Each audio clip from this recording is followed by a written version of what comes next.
I'm Stephen Stravelli. I'm a captain with the Palm Beach County Sheriff's Office Special Victims Unit.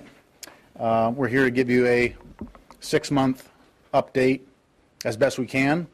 And the first thing we've done is Terry's passed out to all of you probably the most important piece update that we wanted to give you guys. So I'd like to give you some chance to digest that. And if you have any questions that I can answer, I'll go ahead and answer them.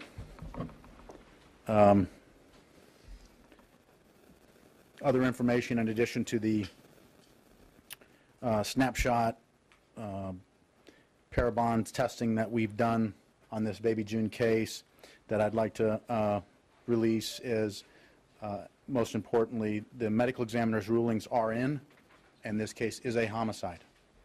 I'm not going to go into details and put words in the medical examiner's mouth, but that is something that I've been told I can confirm today. We've received a total of 16 tips, and I say, and that's not very much for this case. And none of those tips have led to anything for us in this case, and we are still desperate for anything that we can get from the public. To date, all live births that have taken place in Palm Beach and Broward counties in the date ranges that we are investigating, which means the ranges that we believe this child was born in, have been checked. Hundreds of babies in both Palm Beach and Broward counties have been checked. No leads. No, I guess you could say, lost babies in that mix. We've even checked outside of the area with children that have been born in Palm Beach and Broward counties that moved elsewhere after birth. No leads. I guess the most important thing here in the way of update here is that this case is a homicide, not going anywhere, and we're not going anywhere. And the parabonds testing that's been done, that you guys can read about here in the release that both us and parabonds have put together. It's full of information, and it really doesn't draw us to any major conclusions. However, it is a further investigative lead for us that we could work with. So I'll ask if anybody has any questions at this time. Maybe take a look at the letter before. Has the baby been buried? No, baby will not be buried. It's going to remain at the medical examiner's office. Yeah, Captain, can you kind of go over, since people at home, I know we're all streaming, can you kind of go over what is in talking about right here, what kind of testing you did do, what you were hoping to find, what information you were hoping to find, and what information you did get? Okay, so as you can see in the letter that I passed out to everybody, the Parabonds organization, they do a genealogical test called Snapshot. I have the full report here. You guys have got what's of, I guess, importance to the public. I mean, a lot of this report talks about what the child looked like. Well, we know what the child looked like because we have the child, but what the child would grow to look like and so forth. But none of that is really of any importance to this investigation right now. The most important part of the investigation is the genomic ancestry, meaning that this child is listed as basically 50% Central Asian, 50% African. This is the ancestry. It's a very unusual, according to Parabon, a very unusual split, and most often a person with this 50-50 split would be found in areas like Barbados, Trinidad, or Jamaica, or from those areas originally. Where they could go after born there is anybody's guess. But that's the best that they could come up with, and no known relatives in the database. So we're not hitting any major leads here. We still need you guys. We still need the public, and that's what we're here to talk about today. Did the medical examiner give a cause of death? Did the medical examiner give a cause of death? They ruled it homicide. I don't want to put any words in their mouth as far as what they've arrived at, because I have not seen the full report. I just spoke to them, and they've okayed the ruling of homicide is what they'd be willing to release today. Were there bruises or contusions on the baby's body? No marks. No marks. And the only evidence that we could tell you about is that there is heel prick in the foot. That information has already gotten out. You know, the umbilical cord had been cut and clipped. Things that would lead us, the medical examiner, to believe this child was born in a hospital or a birthing center, medical facility where they would do, you know, jaundice testing and things after birth like they would normally do. So that much is pretty evident. So some hospital somewhere has evidence of this child being born. We just haven't found it yet. How frustrating is it to work this case for the past 6 months and not have a lot of tips and not have leads? Yeah, we're still pushing to, and we're inviting you guys here to see if you could help us. You know, I mean, we've got the DNA in the database, and it's going to be continuously run by Parabon. So I'm confident that someday we'll figure out what happened here. But I'm not willing to wait 50 years. I want to see what we could do now. What kind of tips are you hoping for that might split this case wide open? We need the parents. We need to know who the parents are, and we need to know any relatives that we can start talking to. Maybe there's an explanation, albeit a strange one, but maybe there's an explanation.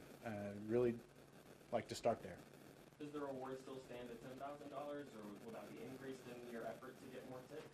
That's Sheriff Bradshaw's amount at this point, and I have not spoken to him to ask if he'd increase it, but it's $10,000 at this time.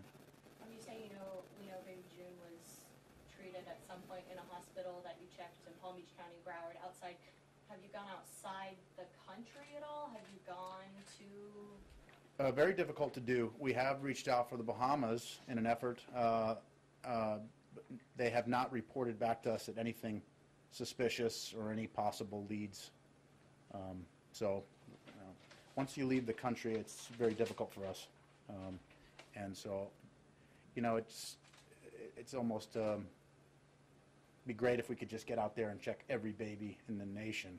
It's just not very easy to do. Hundreds and hundreds of babies. It took countless hours, full-time work.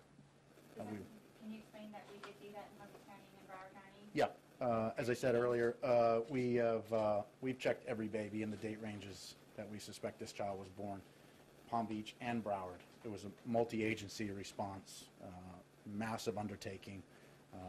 Like 700 babies were checked visually, and that included us recruiting from outside agencies because there was a bunch of babies that were born in Broward and moved elsewhere, and then born in Palm Beach and moved to Martin, St. Lucie, or whatever immediately after, and we had to check those too. So that's where we stopped, because at this point, there's no evidence to suggest where else this child could have come from, north, south.